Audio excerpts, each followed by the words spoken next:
Good afternoon, everyone, and welcome to today's webinar, Profit-Driven Practices, the Power of Due Diligence in Business Deals. I'm Chris O'Day, the Director of Marketing at LGA, and I'll be your moderator for the session. As we delve into the intricate world of due diligence, we aim to empower each of you, whether you're a business owner, advisor, or someone with a keen interest in the mechanics of business transactions. Today's webinar is designed to provide you with the valuable insights and practical knowledge that can significantly impact your approach to buying, selling, or merging businesses. We're privileged to have with us two distinguished speakers, Ross Yogel, a seasoned professional in business valuation and financial forensics from LGA, and Brian J. Reilly, a respected counsel specializing in corporate and real estate matters with PSH. As we proceed throughout the webinar, I encourage you to actively participate by submitting your questions in the Q&A section. I'll be moderating that and stopping Ross and Brian throughout. Our speakers are here to share their expertise, and your engagement will enrich our discussion. Thank you for joining us again on behalf of PSH and LGA. And without further ado, it is my pleasure to introduce Ross Yogel. Thanks, Chris, and thanks everyone for joining us this afternoon. My name is Ross Yogel. I'll introduce myself in a minute, and I'll let Brian also introduce himself. We wanted to start this off with a little bit of comedic relief. So due diligence, can be a daunting process, can involve a large data set of information that comes up during a business dealing or a transaction. And, having the right team in place to sift through the information, looking through, as this cartoon shows, 99% of the garbage, but finding that one needle in the haystack is really an important thing to think about when you're going through a transaction or some form of due diligence. So I wanted to start that off. So just to introduce myself, my name is Ross Yogel. I'm the Director of Business Valuation and Financial Forensics at LGA. I help closely held business owners understand the value of their businesses. I also perform financial forensics engagements and due diligence in transactions, which is what we'll be talking about mostly today. So that's a little bit about me, and I'll let Brian introduce himself as well. Yeah, thanks, Ross. My name's Brian Reilly. I'm an attorney at Partridge, Snow and Hahn. As Chris alluded to, I'm a corporate transactional attorney, so I serve as an outside general counsel role to many privately held companies, and a significant portion of my practice is M&A. I work with all different size companies. I've worked on transactions anywhere from a few $100,000 up to $100 million+ transactions. So in the course of this presentation, we'll talk about some of the diligence issues you'll face on both the buyer and seller side, and both transaction structure and size of the transaction, how that might impact your diligence process. Thanks, Brian. So due diligence, broadly, from the macro perspective, what is it, and why do we want to think about it? So really, there's different areas of due diligence when it comes to transactions. There's financial due diligence, operational due diligence, tax due diligence, legal due diligence. And we can get into specifics of each of these areas, and we'll touch mainly on financial and legal today. The key point here is that having a team in place to help organize information, understand facts around a business is really key. And having that full disclosure and understanding of the transaction and the deal that's taking place can really just empower all of the parties involved. So, what we'll talk about today is mostly in the lower to upper middle market. So as Brian had mentioned, that small transaction and no transaction is too small, from hundreds of thousands of dollars, but up to, $100 million plus. And so, within that market, typically business owners are optimizing their business from a tax perspective. So that's one key area of why due diligence is really important. And we'll go into some details on that. Brian, do you have anything to add on that? Yeah, the only thing I'll add is when we talk about due diligence, what we're really getting at is typically, we sort of go into it here, but it's going to be a buyer, a lender, or an investor, some cases even the seller on a buyer, really looking into the ins and outs of a business to figure out, is the information I'm being told accurate and correct and true? So high level, when we're talking about due diligence, that's really what we're talking about, is trying to confirm the facts you've been told to ascertain if a deal is worthwhile, and what the risk may be. And so now, kind of diving into financial due diligence a little more specifically, financial due diligence is an in-depth examination of a company's financial performance, and it's used to mitigate transaction risk. A lot of words there. Let's just dive into the specifics of it. So really, financial due diligence is examining for accuracy, risk, financial stability, and all of this really impacts valuation. And whether you're a buyer, seller, valuation becomes a key consideration as well, whether it's today or 5 years from now or 10 years from now. So having a plan in place is really what's important, and understanding what forms of diligence you can move through are really an important thing to think about. So what's the purpose of going through financial due diligence? So we have mergers, acquisitions. There may be a specific audit area that needs a little bit of digging into. So we'd assist with auditors in that case. Could be financial dealings with lenders or banks, raising capital as part of a transaction, and also business and exit strategy. So the key areas that I'll just dive into a little bit deeper here are risks and accuracy. And risks may be customer concentration risk within a business, and understanding how that impacts the deal, and what the buyer and seller are anticipating, and how that reflects the company value. And accuracy for the people that are relying on the financial information. So those are key areas of financial due diligence that I'll talk about, and you'll kind of see the same theme throughout the presentation. Yeah, and so legal due diligence is really, when I think about it, it's really everything to do with the business. So sometimes people hear legal and they think, oh, lawsuits, complaints, things of that nature. But legal due diligence goes to a very wide array of topics. I'm not going to go into great depth on everything you see on the screen here. And we'll be circulating a PDF afterwards, so you can feel free to dive in a little deeper in looking at these topics. But the idea here is really to get across that every facet of the business is going to be examined as part of due diligence. So your corporate structure, your capitalization, your debt, and whether there's liens on your assets. Do you have title to your property? Are there environmental issues? What do your contracts look like? Do they have assignment provisions that make it so that you can assign those contracts, or that you need consent? And then there's also a number of very specific diligence that might apply to highly regulated industries. So if you're in an industry where licensing is a key component, there's going to be significant investigation of whether those licenses are validly issued and that you possess all the necessary licenses. So like I said, the main focus here is not to go into detail on all of these topics, but as we progress through the presentation, I've highlighted a handful of topics that satisfy two criteria, which is that they're going to show up in almost every transaction, and there's something you can do about it now. So for example, something like a lawsuit, of course, if you're subject to one, you can try to settle it or resolve it, but there's not a whole lot you can do in advance. Whereas certain other topics, particularly as it relates to your capitalization, your contracts, IP, employment matters, there are things you can be doing today to prepare for diligence. And I think that's really a good point that Brian brings up, that it's really never too early to think about planning around, the due diligence that's going to be involved at some point in the life cycle of a business. So kind of hopefully this presentation as a whole kind of just lays that groundwork for an understanding of steps that may be involved.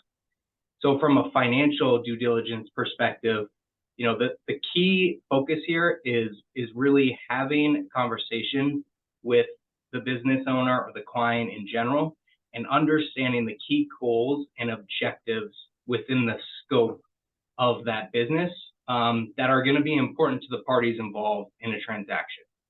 So, I like to go through the key risk areas of the business, whether there is that customer concentration risk, going back to the risk factor that we've identified that I just discussed. And then we outline, ways that we can test that risk, looking at some of the customer contracts from a financial perspective, or is it recurring or non-recurring in nature? So getting a deeper understanding of that risk factor and then documenting it can kind of pave the way for a successful financial due diligence project. And so after going through the testing and review, we're analyzing that information and finding the best ways to present that information in an easy to understand way, and really identifying what does this mean in terms of the transaction. That's this analysis phase. Well, how does that impact the earnings of the company? Maybe if it's an expense that's not reported in the right period, or if it's an extraordinary expense, how does that impact the earnings of that company, which can impact the transaction from a buying and selling perspective. And then ultimately we present findings, generally in a very cool PowerPoint presentation that can be a useful tool to all the parties involved to understand, but it's generally very specific to that individual that's hired us, and we obviously restrict the use to the one party that has hired us. So it's very specific in nature and can go in many different directions. Depending on the industry, the risk factors are going to be different. And so we want to kind of have that upfront discussion and kind of go through this process to help, a successful financial diligence engagement. Thanks. Yeah, and then so the process on the legal side, as Russ sort of alluded to, often the financial diligence is one of the first things that happens before an offers come in, because the seller and potential buyer want to be able to ascertain what's a reasonable price. Generally speaking, the diligence process is going to vary significantly based on the transaction structure and size of the transaction. So if you think about the two big buckets, you typically would have an asset transaction or an equity transaction. If it's an asset transaction, not to say there's less diligence, but there's often less intensive scrutiny because the buyer is not necessarily stepping into the liabilities of the seller in the way they would be with an equity sale. And then, of course, your scope of due diligence is going to vary based on whether you're a buyer or a seller. Most people think of due diligence as being buy side, lender side, investor side. But it can also be seller side, particularly if there's an earnout or significant seller financing, or some portion of the purchase price being paid in the form of equity in the buyer. The same way that the buyer needs to really kick the tires on the seller is going to want to make sure, if it's got continuing obligations from the buyer, that the buyer is actually in a position to make those payments on the seller financing, or that the stock in the buyer is actually worth what the buyer's saying. So it can really be a two-way process. Generally speaking, on the legal side, the sellers will want to be prepared in advance. They'll want to have all their documents lined up before they've signed an offer, an LOI, term sheet, whatever it may be. But typically the buyer's diligence isn't going to start in earnest until some sort of LOI or term sheet has been signed. At that stage, the buyer is going to provide a diligence checklist, which, depending on the size of the transaction, could be a few items. It could be hundreds of items. I've seen diligence checklists that are, a 30-page long list of items with literally hundreds of requests on it. By the same token, it could be the seller's also making requests of the buyer. And then the process pans out that you go through this list, the seller will provide responsive items, buyer will review them, they'll come back with questions, seller provides more information, so on and so forth. Ultimately, that culminates in a definitive purchase agreement of some sort. That agreement will contain representations and warranties. So, for instance, that the seller is selling assets free and clear of all encumbrances, that there's no litigation affecting the seller, that they've paid all their taxes, that they've complied with employment laws, a whole litany of representations. And part of the due diligence process and part of those reps and warranties is to make sure that a seller discloses potential risks associated with the business. So for instance, if there's a representation saying there's no litigation, but the seller is involved in litigation, they would need to add on a disclosure schedule disclosing that there's litigation and modifying that representation. And then so this process goes on often right up until a purchase agreement is signed, with the parties exchanging information, revising the documents, and finally getting to a point that everybody's satisfied and ready to close a transaction. Thanks, Brian. And so, you know, when we kind of dig into, as Brian had mentioned, sometimes financial due diligence is one of the first things that's accomplished before I hand it off over to him, so to speak. But the key financial areas that a financial professional is going to look at is the income statement, balance sheet, and working capital, which is a function of number 2 here. But it's can be such an important factor in a transaction that we had to break it out separately. But essentially, I just wanted to provide kind of a macro view that these 3 areas are going to impact sell side or buy side due diligence and what the parties involved should be looking out for. So the income statement will kind of talk through these 3 areas. The balance sheet I'll go into little macro depth on because it's very specific to the transaction itself, and then working capital, which is an important concept as well, and defining working capital. So we'll talk a little bit about those areas. So the first area on the income statement side is revenue. Next slide, please. And revenue is an important account within the income statement because it's really driving the profit and loss statement. It results in your costs and your expenses and then your bottom line. So the revenue is really the top line. It's what's driving the income statement, as I just said. So what's important here from an accuracy standpoint is to consider revenue on an accrual basis of accounting, to record things when they're actually earned rather than when cash comes in to the bank account.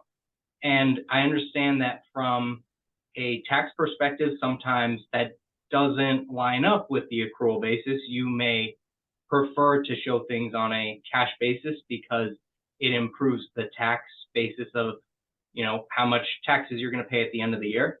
But from a true investor perspective and from a diligence perspective, we want to adjust for accrual basis accounting and understand when things are earned. That's when we recognize it as revenue.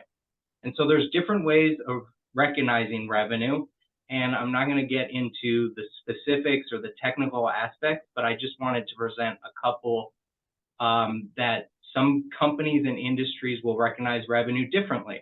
So like a construction company is going to look at percentage of completion method or service, and that's because they generally have longer term projects over a long time period. So we want to understand, you know, how much of the revenue is earned at a certain point in time, and how does that impact the P&L throughout that calendar year or that fiscal year end period.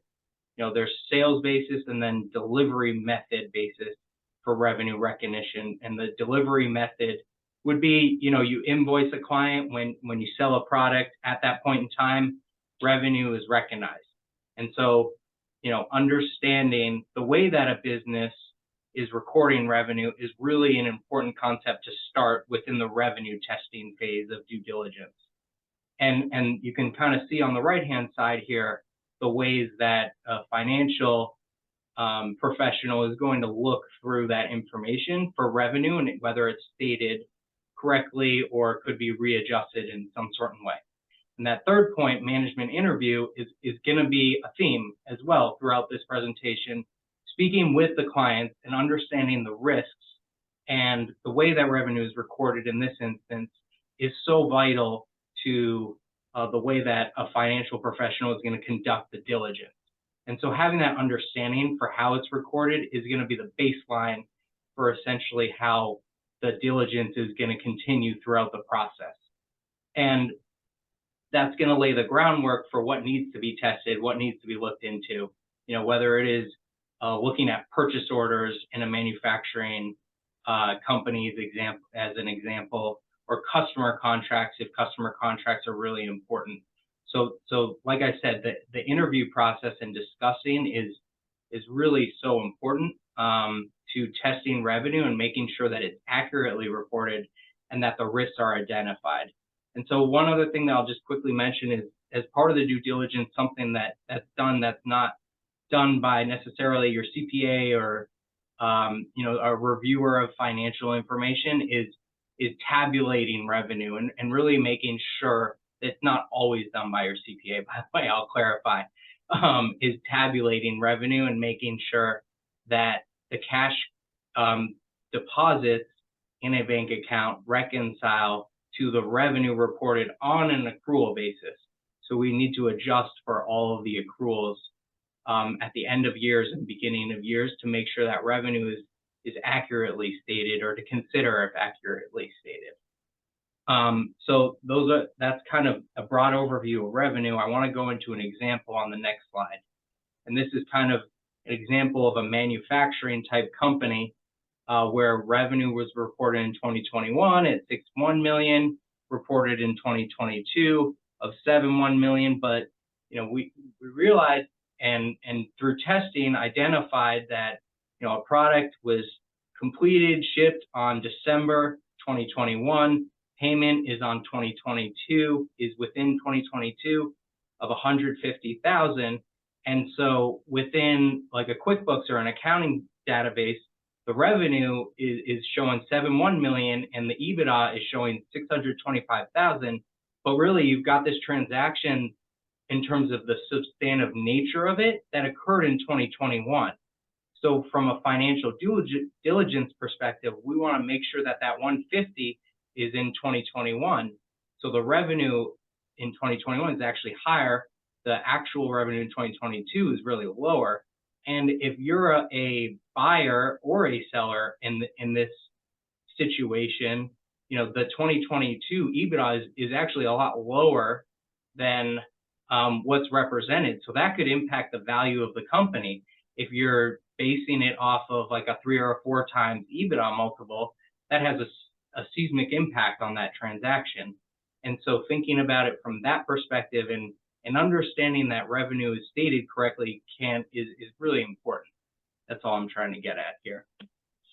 So going to the next phase of the income statement, next slide, please, is cost of goods sold. So cost of goods sold, what's important about cost of goods sold? Most or some lower to upper middle market companies may report their cost of goods sold on what we call a modified cash/accrual basis method of accounting. Why is that important? It's important because within accounting, we have this thing called the matching principle. And that's that we want to match costs with the revenue generation of that company. So when you ship a widget, we want the widget to be recognized as a cost specific for that widget. And companies within this tier or industry within the marketplace may just purchase raw material and purchase goods and expense those goods as they're purchasing them.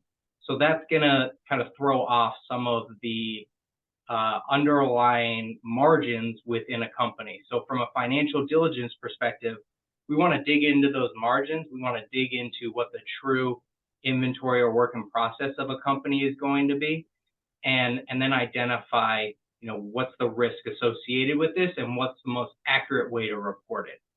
So, ways that we can test is just reviewing the accounts of cost of goods sold. Benchmark the trends to an industry. If typical raw material costs are a certain percentage of sales, that can kind of give us some sort of basis to understand what the typical cost of goods sold margin is going to be. That third point, management interviews, really important concept. At every stage of a due diligence project is having a discussion with the current management team in place, understanding how it's been booked, and what's the most accurate way to adjust if an adjustment is necessary. And then, we may review purchase orders, confirm the costs. Even looking at vendor agreements, if there are specific contracts in place from a financial perspective, not a legal perspective, and making sure that, that they're recorded at the correct financial impact on a income statement. So one example of cost of goods sold is this modified cash versus accrual basis of accounting, where I frequently see companies just expense their purchases and raw materials on as they go, and from a diligence perspective, whether on sell side or buy side, we want to do as best as we can to match the revenue that's coming in with the cost. So in this situation, the company was kind of cycling through their inventory on a 30-day process. So this is another example of a manufacturing company, and they were cycling through inventory from start to finish on a 30-day basis. So we ended up making adjustments because they were expensing everything just as they were paying for it, for that work in process or that inventory. And, this is one way to do it. Another approach could be a physical inventory count and having that physical inventory count done on an annual basis. And that's going to be a part of an audit or a review process sometimes. So, we do work with the CPAs that are doing that process as well. So in this example, really we're showing EBITDA that looks 100,000 off from year over year. It looks like 2022 is a lot better, but when you really match the revenue that's coming in with the cost of goods sold, you really see that EBITDA was a little bit down from year over year. And that can, again, have a large impact on valuation of a company, of this type of company. And so, if you're on the sell side and you kind of know that this is an impact of on your company, and you're preparing for an exit 5 years from now, it doesn't have to be tomorrow, but let's say even say 5 years from now, having an understanding of what the true cost of goods sold is going to be or is currently is a good planning tool, so you can understand the value of the company and have a deeper understanding from that financial diligence perspective. So next slide, please. So yeah, now going into expenses, I'm not going to go into every single one of these testing and whys, but really there's two key factors within expenses that I see frequently doing business valuation and due diligence in transactions is one-time, non-recurring, and extraordinary expenses. So this could be, you have a legal cost in 1 year because you had to fight over, a customer contract or something like that. And we're going to bring Brian in to handle that, by the way. But also, from a financial perspective, that one-time legal fee may not be representative of the future of the company. So we want to consider that as an adjustment on that company, and that's going to improve the EBITDA earning capacity of the company, which will improve the valuation of the company. So all of these things really kind of link up with one another. So that's why within expenses, we want to look for those key factors. One other key factor within expenses is compensation. And so let's say you're a 50% owner, 50% or higher owner, a majority owner is what we call it.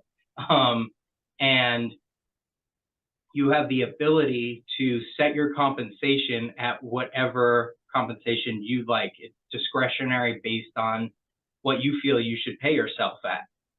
It could be for tax purposes, again, that you want to limit the amount of taxes that the company is being paid, especially if you're a C corporation. That's a very large consideration as a C corp.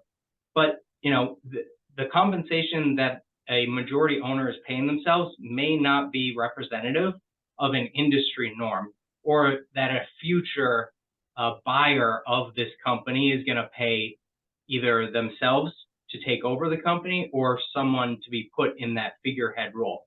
So as part of diligence, we can perform a industry analysis, a salary assessment for what reasonable compensation could be for this company.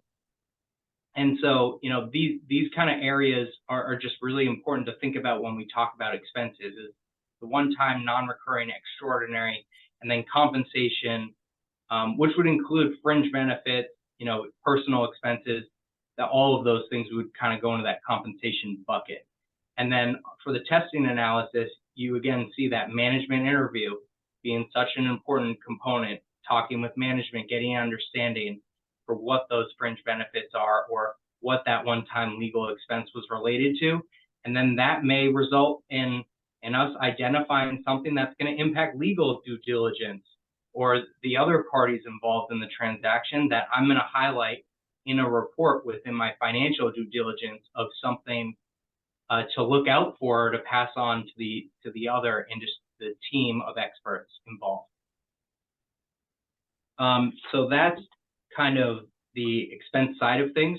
So that's kind of the income statement area. Next slide, please. And ultimately, we want to present findings. So as I had mentioned, we kind of put it into a PowerPoint presentation, try to show it in an easy to understand way. So this is one of those examples. It's considered a bridge of the company's earnings before interest, tax, depreciation. So you can see here, 2020, we're talking about COVID year. Company does not do well, reports a loss of $11 million. And then you can kind of just see the rebound, improvement in sales. And we model this all in terms of the company's earnings. So you can really see the levers and the different risk areas of the business. So this kind of brings that whole income statement side of things together. You know, looking at sales improved, the cost of goods sold and margins improved, and then operating expenses also improved to result in 2021 EBITDA that's 10 million. So what a turnaround here, you know, during that COVID period, really suffering and then turning all these areas around. And then you can kind of see from the 2021 time period to 2022 how the company then kind of had some challenges. They continued to improve their sales, 6.8 million, but then their gross margin suffered in 2022. And so this bridge can help identify, can help illustrate the story of the company and then what the risk factors are within this company. So why did the growth, the key question I would be asking is, why did this gross margin come down? And so we look at kind of the next slide, so to speak, but we're not going to the next slide. Nope, sorry, Chris. The next slide of this report would say, here's why the gross margin kind of went down in 2022. And here's the risk factors related to that, so that the people involved in this transaction have a full understanding of the why, essentially. Now we can do next slide. Thanks, Chris. So within the balance sheet, again, it's really specific to the transaction itself. So I don't want to go into great depth on these topics right now because it's very specific to a transaction. But, you know, I'll just touch on the fact that our assets stated at fair market value being an important area of fixed assets for a company, and understanding that as part of a transaction. You know, are there any contingent liabilities, or is there any sales tax that needs to be paid that no one knows about? You know, have we kind of gone through the steps from a financial and a legal perspective to understand if there's going to be any risk there? And then what I've already spoken about, you know, how is inventory and work in process going to be impacted in this transaction? If we're adjusting from that cost of goods sold, we're moving it into inventory. So that has an impact to the inventory or work in process, and can impact the profitability of a deal and the financials of it. And then working capital, what are the working capital needs? What's reasonable? And is that spelled out very specifically? Because that's a pitfall that we'll talk about a little later. I'll hand it over to Brian now. Yeah, thanks, Ross. And that was really comprehensive. One thing I'll say to add on, just from a legal side on the financial diligence piece that I deal with a lot. I see a lot of sellers coming to me saying, my business does X revenue and therefore the price should be Y. And I think what you've really hit home for folks is that, just looking at your revenue doesn't tell you the whole story or even the most important piece of the story. So from my perspective as an attorney, I'd say that's the biggest takeaway for folks that I would recommend is, you really need to be looking at the whole picture, because you could see in the example Ross gave where, you might have revenue of 6 or 7 million, but EBITDA of 500,000, that's going to be highly relevant to a buyer. So I think with that's the one feedback I would give. And then Chris, if we go to the next slide, I'll jump in on some of the legal. So like I mentioned, there's many facets of a business that will be investigated as part of due diligence. And what I've done is really try to focus on ones that you all who are here today can actually focus on at any time. You don't have to wait until there's a transaction in the picture to focus on some of these issues. So first one that pops up in every transaction relates to the organization and structure of the entity and securities that have been issued. So when I say securities, that could be stock in a corporation, it could be membership interest in an LLC, it could be options, could be warrants, could be anything that gives somebody an interest in the company. So at the very least, any buyer is going to expect a seller to be able to produce copies of its organizational documents. So if you're a corporation, that's going to be your articles of organization, your bylaws, any shareholders agreement, meeting minutes, board consents, stockholder consents, anything related to sort of the corporate organization. Same thing on an LLC. They're going to expect to see your certificate of organization, an operating agreement, and similarly, any consents of members, managers that have been entered into over the years. So that's something, if you don't have those handy, certainly as a seller, you want to try to pull those together. Less important if it's the sort of situation where maybe it's a single stockholder or single member that's owned the company since its inception. There's never been any transfers of interest. Well, that's not going to be as heavily scrutinized. But once you have more than, say, certainly more than one, but upwards of 5, 10, 15, 20 folks with an interest in the company, it becomes more and more important that you have really good records as far as who owns equity in the company, when that was granted, and that it was properly authorized. I see this a lot specifically with equity incentives. So if you're a company that has an option plan, for instance, that acquirer is going to want to see what options have been granted. Were they approved by the board? What's the vesting term for those options? Things of that nature. And then what I really tend to see is if there's any ambiguity around ownership, or folks out there who may have a claim to ownership and not be well documented, that's going to be a major red flag for a buyer. Because the last thing that a buyer wants to do is purportedly acquire the assets of a company or all of the equity of a company, and then find out there's somebody out there with a claim to ownership in the entity that either didn't consent to the transaction or disputes the transaction. So that creates a major issue, and that can be a deal killer for a buyer if they're not certain they're going to own what they expect to own at the end of the process. They'll also want to know that based on the organizational documents, the folks who are required to approve the transaction have approved it. So it'll often be spelled out in the documents, whether it's a majority, a supermajority, or unanimous approval, or perhaps, specific folks may have a veto right. So those organizational documents will be very, very important. And then timing is always important. So, what was a amendment to the company's charter approved before it was filed and stock was issued? And if it wasn't, does that mean the grant was defective, right? So part of it is, do you have the documents? And then the other part is, do the documents actually support the fact that, the company's been properly formed and that equity has been properly issued? And we can go to the next slide. So then another major topic that pops up in every transaction is going to be companies' debts, liabilities, liens, etc. So I won't say always, but almost always transactions are going to be structured on a debt-free, cash-free basis, which means the seller keeps all the cash that's in the business, but they're expected to pay off any debts at closing. So the buyer is getting all of the assets or the company free and clear with no debt outstanding. Sometimes you will see a buyer assume debt that's out there and agree to pay it off, but typically it's going to be paid at closing. So in connection with any transaction, a buyer is going to run a UCC search on the seller to see if there are any liens of record. And it will almost always be a requirement to closing that the seller ensure that any liens, that the underlying debt is paid off and that the liens are terminated via filing of a UCC3.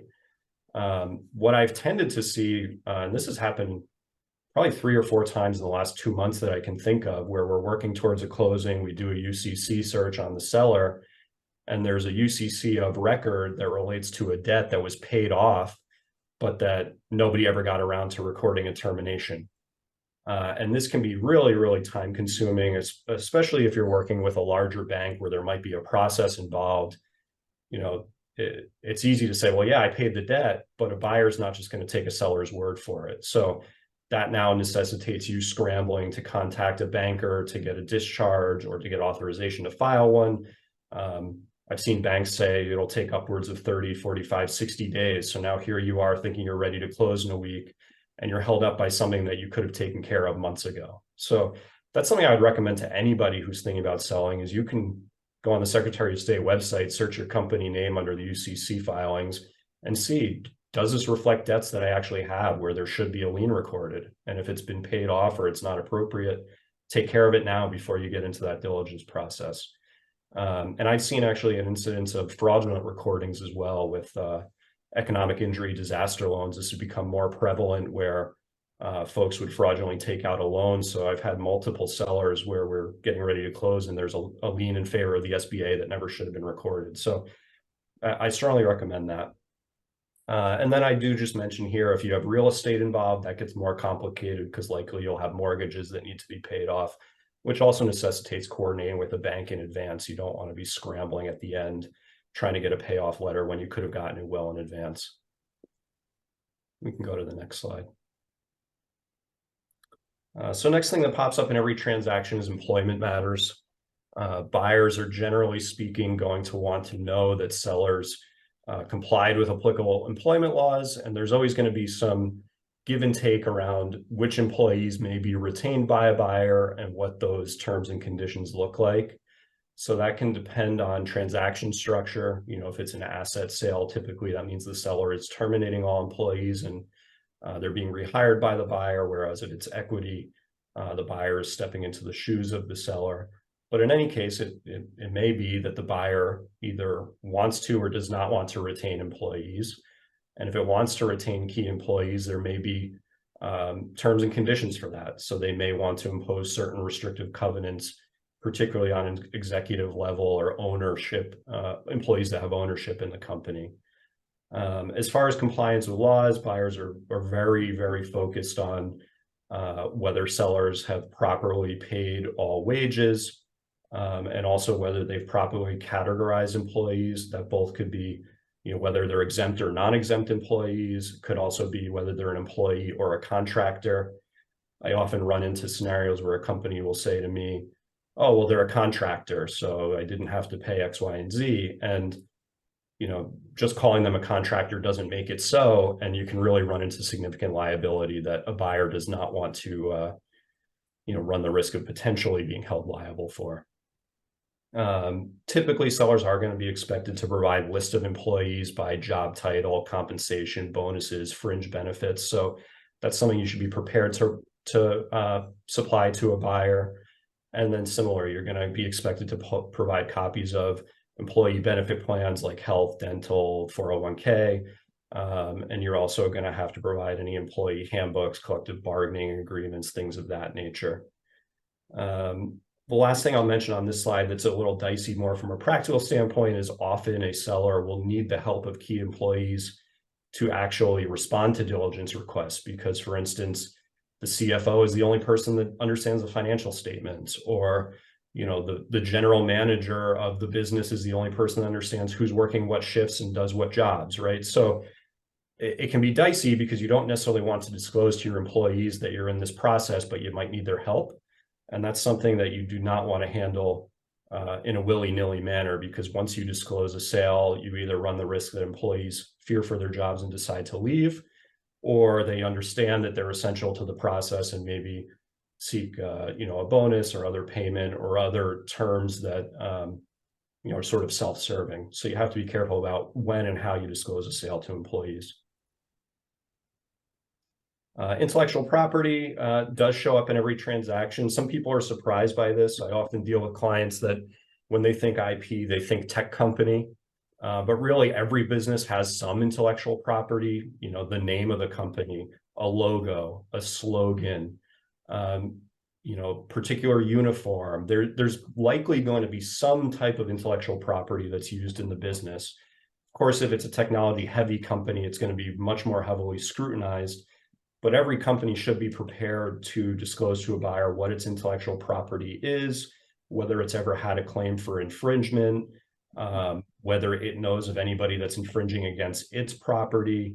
And then most importantly, if it's tech heavy, is evidence of the fact that any employees or contractors who worked in developing the intellectual property have actually conveyed the rights to the company. So this becomes often a deal breaker type provision. If you're an IP oriented company, you've got some key employee that helped develop your core IP, and they've left the company and they never signed any formal agreements. Now there's this major question of, does the company own all the intellectual property it purports to own? So super, super important to document IP ownership and have good records of that. We can go to the next slide. And then the contract's third-party consents, again, is going to pop up in every transaction. Tends to be one of the most labor-intensive pieces of a transaction, particularly for any company that's got multiple locations. If you've got 10, 20, 30 locations, reviewing leases is going to be a significant undertaking to determine, can they be assigned with or without landlord consent? Same thing with your material contracts with customers, suppliers, et cetera. Do they have the right to terminate the agreement if you sell your company? So it's a significant undertaking. And the first step as a seller is to make sure you have copies of everything. I can't say how often I get to, the diligence process and a seller says, well, I have no agreements, or, we don't keep copies. And then there's a painstaking process of either trying to find copies of them or recreate them or communicating with customers to get them to sign new agreements, and it becomes a mess. So if I can give you one takeaway, it's make sure you've got good records of your agreements, that they're all saved in a way that they're accessible, and that it's easy to provide a copy to the buyer when the time comes. And I'll just note, again, something that's going to run throughout all of this is data security issues. So that's going to relate to contracts, employees, IP, you name it, where you may have certain obligations to third parties not to disclose certain information. That's always got to be a backdrop to the diligence process of, you don't want to inadvertently breach a contractual obligation for confidentiality or statutory requirement because you're providing information to a third party that you weren't authorized to disclose to. We can go to the next one. So then Ross and I came up with some pitfalls. I guess, do you want to start, Ross, since these first ones relate more to the financial side? Yeah, sure, certainly. So, as Brian said, we came up with a few pitfalls and some ways that we'd recommend to think about it as part of the transaction or due diligence process. The first is around working capital, as I previously talked about. And essentially, for example, a letter of intent just indicates that reasonable working capital is to be included in the purchase. What's the pitfall here? It's just not specific. What we would want to identify upfront is the working capital is a function of the inventory, the accounts receivable, if that's going to be part of the deal, the prepaid expenses, if that's going to be part of the deal, and an average over the last 12 months. So you can see how all of these accounts may or may not impact the working capital calculation. So being upfront about it in the LOI or as part of the negotiation, at least thinking about it upfront is really the important concept here and takeaway. Yeah, and I'll say what I tend to see, that some working capital tends to be a major question, and especially if it's a manufacturing or other inventory or AR heavy business. And I can't tell you how many times I've worked with folks where they say, oh yeah, we only hold 20,000 worth of inventory at any time, and then they go to do a hand count and there's 250,000. So it goes to what Ross has been saying throughout, like having your arms around, okay, well, historically, how much do we carry? Because I've seen folks inadvertently agree to a formula or a construction of working capital that if they knew their own numbers, they probably wouldn't have agreed to in the first place. Yeah, exactly. And then, so on the next topic, a stock versus asset sale. So, in a stock sale, you're essentially keeping all the business continuity as it was. And from a buying perspective, there are risks associated with that. If that company had a liability on it that wasn't known, let's say they weren't paying sales tax for a certain amount of time, that buyer is going to inherit that issue. So thinking about it from am I buying the stock of this company or the assets of this company can impact both taxes, diligence, legal, everything.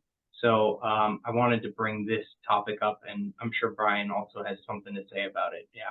Yeah, and I would say often the diligence dictates the structure, right? So going back to the contract piece, if you've got 500 customer contracts and they would all require consent for an assignment, well, then maybe that leads towards, okay, we should do this as an equity transaction so that we don't have to go assign these contracts to a new entity, right? So oftentimes the result of the diligence is that you rethink the structure and vice versa.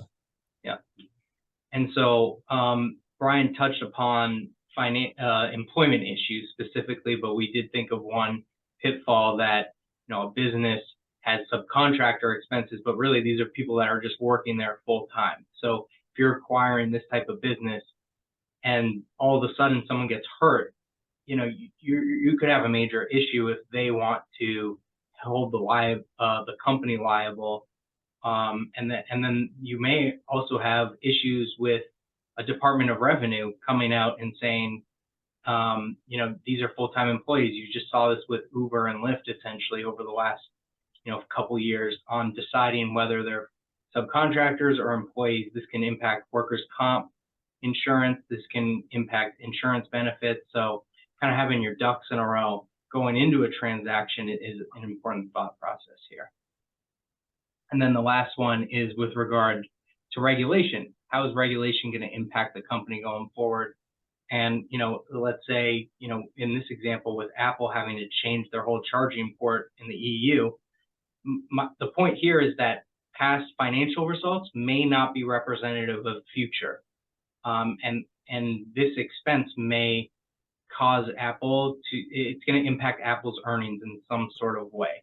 So what is the impact? Understanding that, and maybe the future financial performance is totally different than the past. So just thinking about the impact of regulation and how changes that are external to a transaction are going to impact the internal transaction is the takeaway with that point. And there's also regulations, like regulatory filings often come into play. So, if you're doing a transaction where the ultimate acquirer is from a certain country, for instance, China, you might have CFIUS reporting obligations.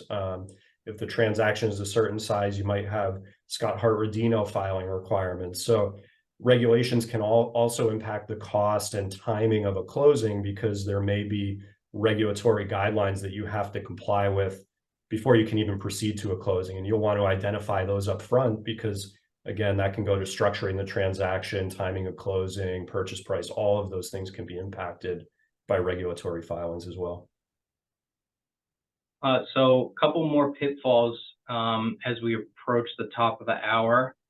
So with regard to valuation, the thing that I see way too often is people using a valuation for one scope, one purpose for another purpose. And I'll be clear that business valuations are very specific to the scope of the purpose, and using it for different purposes is not recommended. Because if you, for example, do something for an estate or gift tax purpose for the IRS, that's not going to necessarily give you the best indication of a sale value from an investor perspective. We have different concepts and technical theories within business valuation that I'm not going to go into great depth on, but essentially you just want to be cognizant of, the purpose of a business valuation should be specific to the actual purpose that you need it for, and not used or commingled across different purposes. Yeah, and then to me, these last three pitfalls are sort of related. So when we talk about adverse disclosures, missing documents, and confidentiality, so especially missing documents and adverse disclosures, what often happens is if a seller doesn't have its arms around what its own problems might be, it's never great when the seller is surprised by some question the buyer might ask. Oh, we saw here you didn't make this filing, or oh, your license is expired, or things of that nature. So part of the diligence process is you want to be able to get out in front of and control the narrative around how you're disclosing things that might be a problem, because every seller is going to have some issue that needs to be disclosed, and doing that in a thoughtful way is better than being caught flat-footed. And that ties into a huge piece of that is you need to have copies of all your documents to be able to review and see what's out there. And then confidentiality, like I already mentioned, is underlying everything. I mean, certainly before you provide any significant diligence materials, you need to have an NDA in place. You don't want to share your super valuable information before you've got it protected. And then you also may have contractual and statutory obligations related to what you're sharing. So for instance, if you're sharing an employee list, the last thing you want to do is send that list with a bunch of employee social security numbers in it, for instance, because now you might have breached your employee's confidentiality. Same thing with customer information. So you want to be responsive to diligence while also making sure that you're always keeping in mind you have confidentiality obligations to other parties. Yeah, so that's about it for now, until next time. But we'll open it up for any questions or comments if anyone has anything. All right, great. Thank you both of you. That was a lot of good information. Have a few questions. Again, we have a few minutes before the hour. Ross and Brian's information here is also on the screen. We'll be sending this out to attendees as well. If you have any follow-up questions you'd rather ask Ross or Brian one-on-one, that's perfectly fine. So I have a question from someone that said, I'm just starting to think about selling my business. When should I start preparing for due diligence process? And when should I start involving my financial and legal advisors? So the short and quick answer is that it's never too early. Let's start tomorrow, and like I said, talk about the key financial areas of the business. What's driving the income statement, the balance sheet from a financial perspective, and let's get an understanding for how you can best position the business for a transaction. And I'd say you just want to be prepared, because let's say you get an offer tomorrow for an obscene amount of money. You want to be ready to consummate that transaction if you want to pursue it, and having a good understanding from the valuation perspective in this example, but also to be ready from a financial and legal due diligence perspective is really important. Yeah, I agree with that. I mean, I think it's come through in both what Ross and I have said. Even if it's not immediately involving your teams, things like getting all of your documentation in a clear and organized manner, you can never do that too soon, because so many folks run into a problem. They move an office or they do house cleaning or whatever, and they throw out a bunch of stuff that it turns out was essential to a diligence process, and they didn't know it, right? So the more you can start every day just putting these processes in place to make sure you're ready when the time comes, you won't be kicking yourself later saying, oh man, I wish I had been better prepared for this. Great. So we have a few more questions, but I'll follow up. I'll send you those guys offline because I want to be respectful of everyone's time. We're about at 1 o'clock that you guys can follow up with them individually. Again, anyone else on the webinar today that has any specific questions they want to follow up, Ross and Brian's information is right here. On behalf of LGA and PSH, I just want to thank everyone for attending today. Again, if you have any further due diligence questions, please reach out to Brian and Ross. And Brian and Ross, any final words? Hope everyone stays warm out there if they're in Massachusetts. Yeah, just thanks Our for first bite of cold. hope people took something away from this, and just appreciate everybody taking the time. All right, great. Thank you, everyone. And we'll see everyone at the next webinar, and look for my follow-up email with the slides. Thank you. Thank you. Thanks, folks.